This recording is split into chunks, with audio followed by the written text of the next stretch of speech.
கார்த்திகை தீப திருநாளை ஒட்டி திருப்பரங்குன்றம் பகுதியிலே ஒரு சர்ச்சை இன்றைக்கு ஓடிக்கொண்டிருக்கிறது. அது இன்றைக்கு தமிழகத்திலே ஒரு பேசு பொருளாக ஆகியிருக்கிறது. மதவாத சக்திகள், இந்துத்துவ அமைப்புகள் எப்படியாவது தமிழ்நாட்டிலே காலை ஊன்ற வேண்டும், அதை எந்த வழியிலாவது தாங்கள் காலை ஊன்றுவதற்கு வழிகாண வேண்டும் என்கின்ற நோக்கத்தோடு செயல்பட்டு கொண்டிருக்கிற இந்துத்துவ அமைப்புகள் எதை கையிலே எடுப்பது என்று தெரியாமல் முழித்து கொண்டிருக்கிறார்கள். இன்றைக்கு நாங்கள் ஏற்கனவே ஒரு சொல்லியிருக்கிறேன், கார்த்திகை தீபம் என்பது தமிழ் கடவுள் முருகனுக்காக கொண்டாடப்படுவது திருவிழாவை தவிர இந்தியாவில் இருக்க இந்துக்களுடைய பண்டிகை அல்ல, அது தமிழர்களுடைய பண்டிகை. உலகெங்கும் இருக்கக்கூடிய தமிழர்கள் கார்த்திகை திருவிழாவை கொண்டாடுவார்கள். இதில் இந்துத்துவாவுக்கு எந்த வேலையுமே கிடையாது. ஆனால் இப்பொழுது திடீரென்று திருப்பரங்குன்றத்திலே கார்த்திகை தீபத்தை ஒட்டி ஒரு பிரச்சனையை கிளப்பியிருக்கிறார்கள். நீதிமன்றத்தை அணுகி அங்கே ஒரு உத்தரவை வாங்கியிருக்கிறார்கள். ஆனால் அவர்கள் ஒன்றை மறந்து விட்டார்கள். 2014ஆம் ஆண்டு நீதியரசர்கள் பவானி சுப்ராயன் அவர்களும் அதேபோல் நீதியரசர் கல்யாண சுந்தரம் அவர்களும் 2014ஆம் ஆண்டு ஒரு தீர்ப்பை தந்திருக்கிறார்கள். எந்த இடத்துல இது வழக்கப்படி ஏற்றி கொண்டிருக்கிறோமோ கார்த்திகை தீபத்தை அதே இடத்திலே தான் ஏற்ற வேண்டும் என்று 2014லேயே தீர்ப்பு வந்திருக்கிறது. ஆனால் அதை புரிந்து கொள்ளாதவர்கள், அதை அறிந்து கொள்ளாதவர்கள், அதை பற்றி தெரிந்து கொள்ளாதவர்கள் ஏதோ ஒரு புதிதாக ஒன்றை கண்டுபிடித்ததைப் போல நேற்று முன்தினம் நீதிமன்றத்தை அணுகி எங்களுக்கு கார்த்திகை தீபத்தை விளக்கேற்றுவதற்கு அனுமதி வேண்டும் என்று கேட்டு ஒரு இடத்தை குறிப்பிட்டு கேட்டிருக்கிறார்கள். அதற்கு அந்த நீதிபதியும் தீர்ப்பை தந்திருக்கிறார்.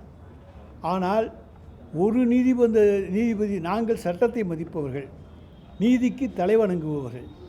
எங்களுடைய மாண்புமிகு தமிழ்நாடு முதலமைச்சரைப் போல சட்டத்தை மதிக்கக்கூடிய ஒருவர் இந்தியாவிலேயே கிடையாது. அந்த அளவுக்கு சட்டத்துக்கு மரியாதை கொடுப்பவர், சட்டத்தின் ஆட்சி தமிழ்நாட்டிலே நடக்க வேண்டும் என்று விரும்புகின்றவர். எனவே 2014 2 நீதிபதிகள் ஃபுல் பெஞ்ச், அதாவது டிவிஷன் பெஞ்ச் கொடுத்துருக்கக்கூடிய அந்த தீர்ப்பை செட்டசைட் பண்ணாமலோ அல்லது அந்த தீர்ப்பின் மீது மேல்முறையீடு இல்லாமலோ ஒரு புதிதாக ஒரு தனி நீதிபதியை வைத்து ஒரு தீர்ப்பை வாங்கி கொண்டு வந்து நாங்கள் நிறைவேற்ற வேண்டும் என்று கேட்டால் எப்படி நிறைவேற்ற அனுமதிக்க முடியும்? அப்படி அனுமதித்தால் தமிழக அரசின் மீது என்ன குற்றச்சாட்டு வரும் என்பது உங்களுக்கு தெரியும். எனவே 2014 தீர்ப்பின்படி நாங்கள் நடந்து கொண்டிருக்கிறோம். சார், இப்போ அங்கே போராட்டம் நடத்தக்கூடியவர்களை நீதிமன்றத்தில் அனுமதி பெற்று நாங்கள் தீபம் ஏற்றுவோம், தமிழக அரசு ஒத்துழைப்பு மறுக்கிறது. பாரதிய ஜனதா கட்சியை சேர்ந்தவர்கள், நீங்க சொல்ற பல்வேறு அமைப்புகளை சேர்ந்தவர்கள் போராட்டத்தில் ஈடுபடுகிறார்கள். பல்வேறு அமைப்புகளை சேர்ந்து கூட இந்த அரசு ஏற்றுக்கொள்ள மாட்டேங்குது. நாங்கள் நீதிமன்ற தீர்ப்பை அவர்கள் 2014 நீதிமன்ற தீர்ப்பை மறந்துவிட்டு பேசுகிறார்கள். நீதிமன்ற தீர்ப்பை மதிக்காதவர்கள் அவர்கள்தான். இன்றைக்கு யாரெல்லாம் அப்படி பேசுகிறார்களோ அவர்கள் மீது 2014 தீர்ப்பினுடைய அடிப்படையிலே எந்த வழக்கையும் தொடர்வதற்கு தமிழக அரசுக்கு உரிமை உண்டு. ஆனால் 2014 தீர்ப்பை படித்து பார்க்காம அப்படி ஒரு தீர்ப்பு இருக்கிறதே தெரியாமல் எல்லா விஷயத்தையும் கோர்ட்டில் நீதிமன்றத்தில் மறைச்சிட்டு புதுசாக ஒரு கதையை கட்டி விட்டுட்டு போனால் அதை மக்கள் நம்புவார்களா? தமிழ்நாட்டு மக்கள் இளிச்சவாயர்கள் அல்ல, ஏமாளிகள் அல்ல. அவர்களுக்கு வேண்டுமென்றால் அடிமை பழனிசாமி கிடைக்க முடியுமே தவிர வேறு எந்த அடிமைகளும் தமிழ்நாட்டில் கிடைக்க மாட்டான். தமிழ்நாடு என்பது இங்கே மத ஒற்றுமை, மத நல்லிணக்கம் இவற்றுக்கு எடுத்துக்காட்டான பூமி இந்தியாவிலேயே தமிழ்நாடு தான். அதை இன்றைக்கும் நாம் நிரூபித்துக் கொண்டிருக்கின்றோம். தமிழ்நாடு அரசு மேல்முறையீடு செஞ்சு அந்த மனுவை தள்ளுபடி செஞ்சிருக்காங்க. இப்படிப்பட்ட நிலையில் அடுத்த கட்டமாக என்ன முடிவு செஞ்சிருக்கீங்க? தள்ளுபடி செஞ்சால் அதுக்கு மேலே என்ன இருக்கோ அதை பற்றி சட்டத்துறையின் மூலமாக ஆராய்ந்து நடவடிக்கைகள் எடுக்கிறார். எடப்பாடி பழனிசாமி அவர்கள் வந்து கண்டனம் தெரிவிச்சிருக்காரு. குறிப்பாக தமிழக அரசோட செயல்பாடு இந்த இடத்துல நடந்து கொண்ட விதத்தை வச்சு மதம் தொடர்பான ஒரு கருத்தை தெரிவித்து, அதாவது எடப்பாடி பழனிசாமிக்கு வேறு வேலையே கிடையாது. தமிழ்நாடு அரசு மீது ஏதாவது குற்றச்சாட்டை சொல்ல வேண்டும் என்பது ஒன்றுதான் அவருடைய வேலை பணி. என்ன, இந்த சம்பவத்தையும் அவர் எடுத்துக்கொண்டு இதில் தமிழர்களுக்கு ஆதரவாக, தமிழக அரசுக்கு ஆதரவாக நிற்க வேண்டியவர் இந்துத்துவாவினுடைய கைக்கூலிகளுக்கு அடிமையாக இருந்திருக்கிறார் என்பதை இதன் மூலமாக நிரூபித்திருக்கின்றார். தமிழ்நாட்டை பொறுத்த வரைக்கும் எல்லாரும் ஒன்று. இந்த தீர்ப்பை பொறுத்த மட்டில் 2014 அவர்கள் பெரிதும் போற்றிக் கொண்டிருக்கிற அம்மா அம்மா என்று உச்சரிக்கிறார்களே, அந்த அம்மையார் ஆட்சியில் இருந்தபோது உள்ள தீர்ப்பு தான். ஆக அந்த அம்மையாரை விட எடப்பாடி ஒரு ஒன்றும் பெரிய அறிவாளி என்று அவருடைய கட்சிக்காரர்கள் ஏற்றுக்கொண்டால் அதுக்கு குறுக்கே நிற்க நாங்கள் தயாராகவில்லை. ஜெயலலிதா அவர்கள் ஆட்சியில் இருக்கிறது தான் இந்த தீர்ப்பு வந்தது.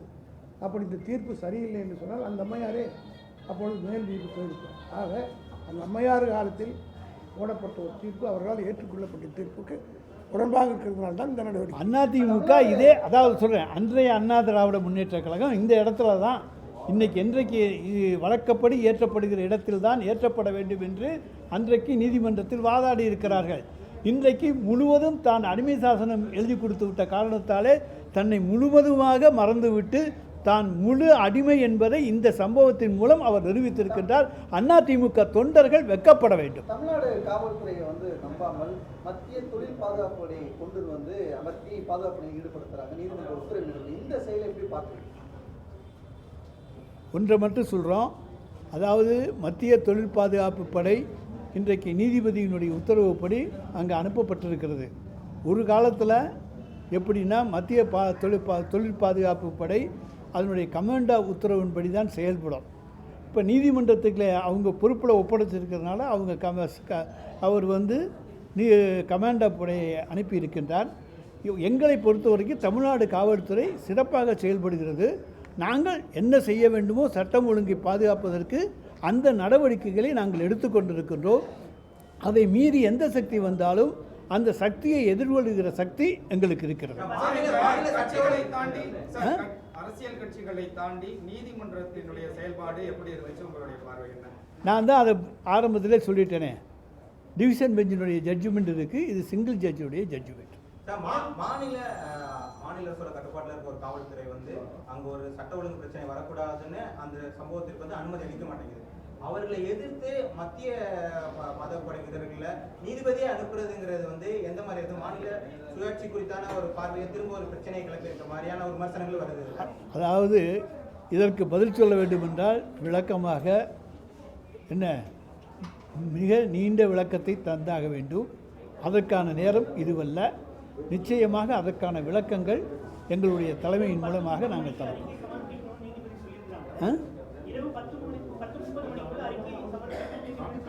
ஆமாம்,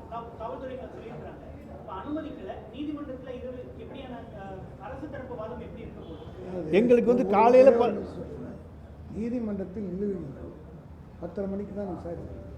அதற்குள் அதை பற்றி நாங்கள் விமர்சிப்பதோ அதை பற்றி கருத்து தெரிவிப்பதோ எந்த வகையில் ஒன்றும் தெரியல. Lettuce wait. 10:30க்கு சொல்கிறாரு. Let's wait for the outcome of the judgement to be given by the court. Okay.